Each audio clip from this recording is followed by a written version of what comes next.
Welcome back, it's Jerry with Sky Management here again to show you how to install the Happy Hootie glass washer or bottle washer on your sink. If you have any questions about why we chose this bottle rinser or cup rinser over any others, please feel free to check the link up above and it'll go through the reason why we went with this one over any of the others that we've tried. And if you haven't had a chance to, certainly go up there and check that out. But today we're going to be doing the install, an unboxing of one of these, and showing you how to put it in your sink. So let's get started. We open up the package, and of course you've got your bonus gifts. You've got your bottle washer, and you've got your nice soft rag that you can use to clean out the dish. I'm going to set those to the side for now because you don't need those to install. Inside the box, of course, we have your supply line that will attach to a T-piece underneath the sink, and we're going to show you how to do that. And it comes with your instructions, which you're not going to need that because that's why I'm here. In case you need to reference that later though, it is in the box. This thing comes packaged extremely well. It has foam packaging. Every piece is individually packaged to prevent scratching and everything.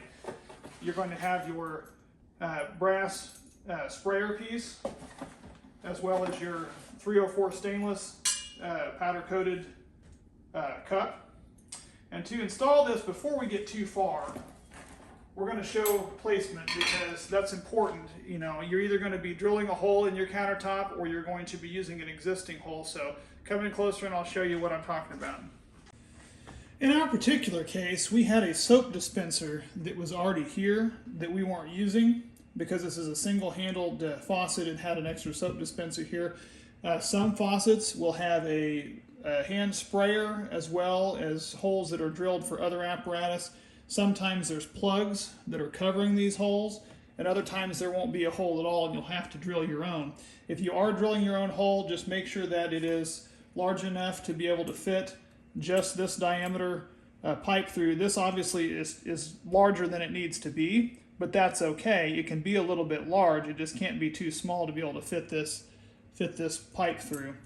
And you also need to make sure that it's positioned in such a way to allow for the water to then flow off of the end of this. So you need to give yourself enough space to let the water run down this, because this is already preset at an angle, so it will automatically run the water down into the sink as it's intended to do, so it doesn't just stay collected in the bowl. But obviously if you drill your hole back too far and it's going to spill out on the countertop, that's not going to work. So ideally, I would say about an inch back. This is about 1.25 inches back, but anywhere between an inch and about 1.75 inches probably would be fine. Obviously, you want it to be closer to the edge.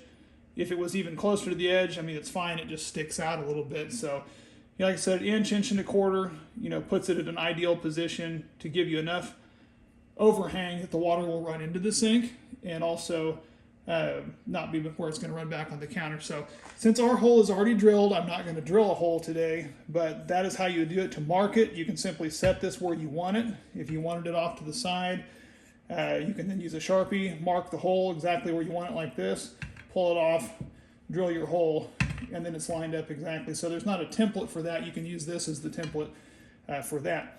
The next thing we're going to do is take this brass piece here and unscrew the bottom part of this off. And you're also going to remove the metal piece in this little plastic washer. You want to leave this little rubberized gasket. That's a gasket that's going to sit against that metal part in there like that, and when that's cranked down, that'll smash that rubberized gasket in there, which is going to create the seal that we need to prevent water from coming back underneath. If there ever does happen to be water that gets underneath here, there is another rubberized seal around this piece here that also will prevent the water from getting down underneath your sink. So it's going to be watertight. We're going to set that in there, and we're going to go underneath. And underneath, what we're going to do, it is recommended that you put this piece on first, then this flat washer piece to smash that up against the bottom. And then we're going to be using this piece to screw this up there as tight as we can get it, and then using these other screws that will tighten those down even more, which will push this, seal this up there even better, just holding it snug in place. Now this is a good idea As we're doing this underneath there, if you don't have somebody else to check this, I would recommend that you come up yourself and check and make sure this is straight, because once this gets cranked down, it's going to be harder to adjust. So right before you make that final adjustment with this, make sure that it is straight. Or if you've got someone else that can sit here and look at it and say, yeah, it's straight while you're tightening it down, that obviously is a bonus. So I'm going to go underneath and we're going to start attaching this together.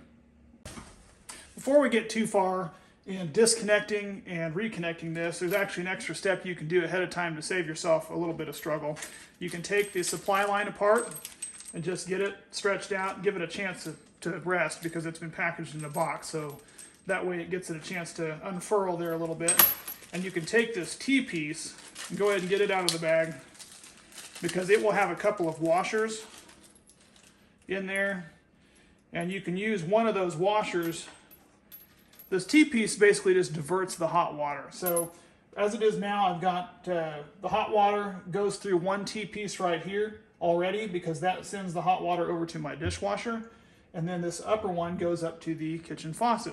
Well, we're going to be adding an extra diverter in there to divert up there to our sink sprayer. So that's all we're going to be doing down here. Now it's got a couple of washers in here, and just need to make sure that the washer is firmly in the back side of the supply line.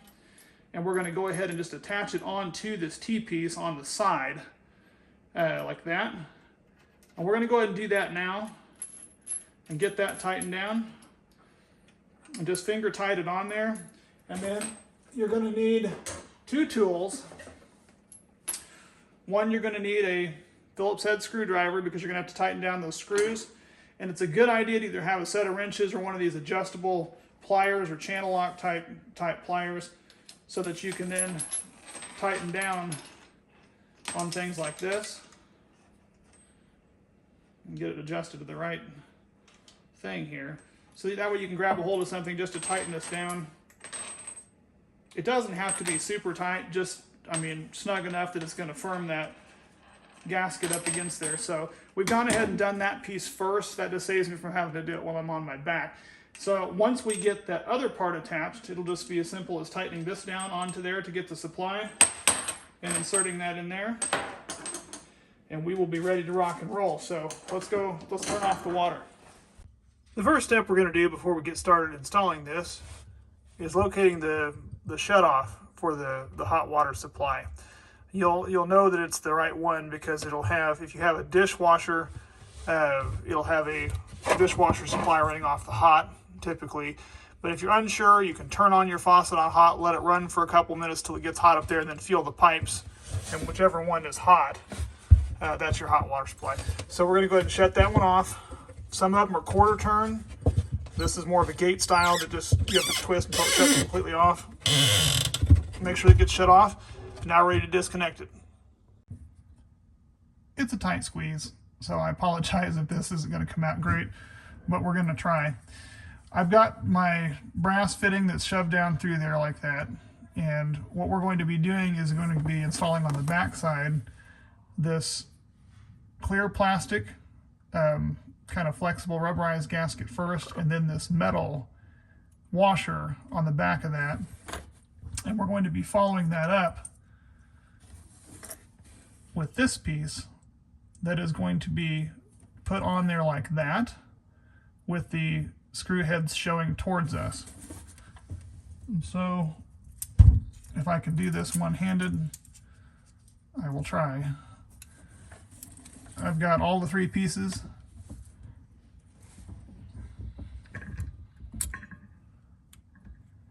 We're going to funnel them up through there like this.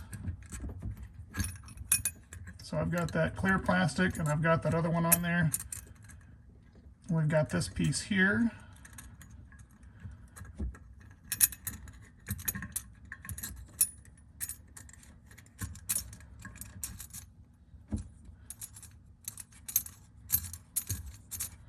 Look at that, one-handed, man. See if you can do that. That's a challenge. You get extra bonus points for doing it one-handed.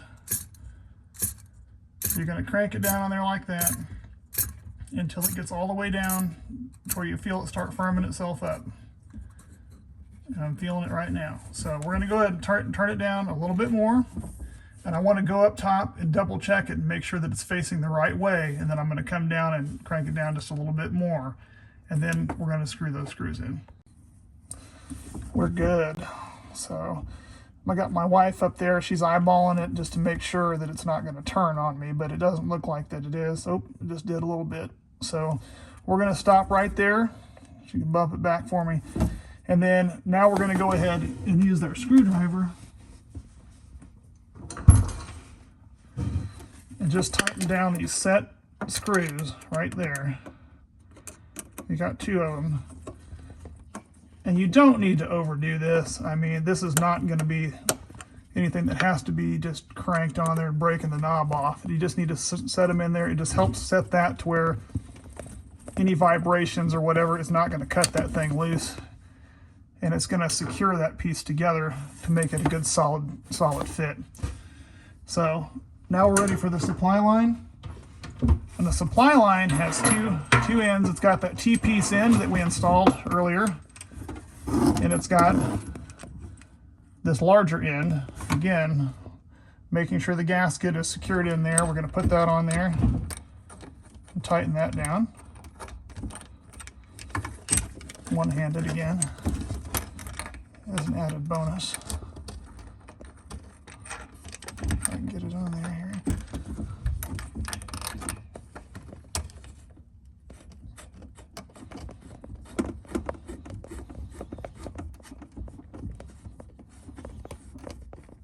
And again, kind of like the other one, you can just get it on there as tight as you can by hand, and then go back with that channel lock and go ahead and give it another 1/4 to 1/2 turn just to really secure it on there. So I'm going to do that, and then we're going to move on to the next connection. So now all we've got left is this T-piece to add into here, and this is another real easy process here. You've got this piece goes to your sink. This top one here typically goes to your sink. You got to follow the line, make sure it goes to the sink. Just disconnect that.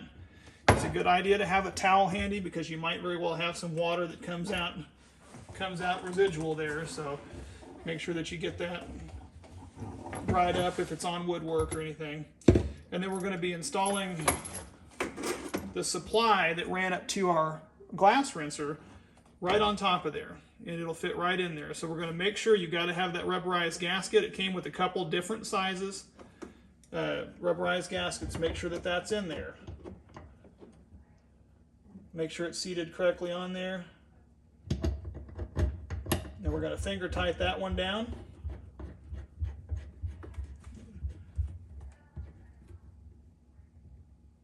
And then we're going to take our sink and just put it right on top of there for our faucet.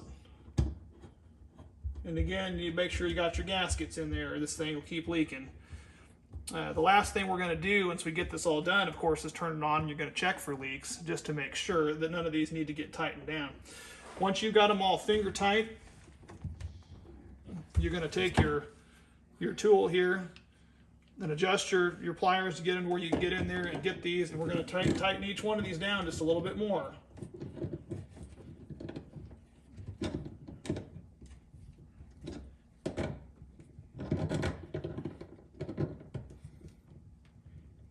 Again, ideally, you'd have a set of wrenches that would be the exact size, but I love this tool. It fits all. So we're going to get those all cranked down, and then we're going to turn on our water and go check it out.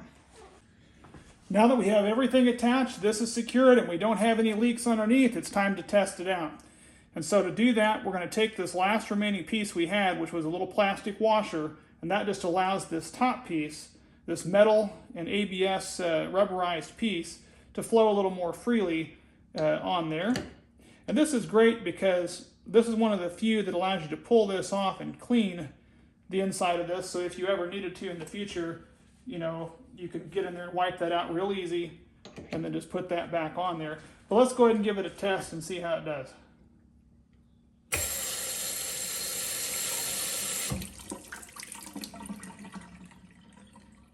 Works like a charm. You've just installed the Happy Hootie glass rinser and bottle washer. I hope you've enjoyed this video. If you did, please feel free to like and subscribe. See you next time.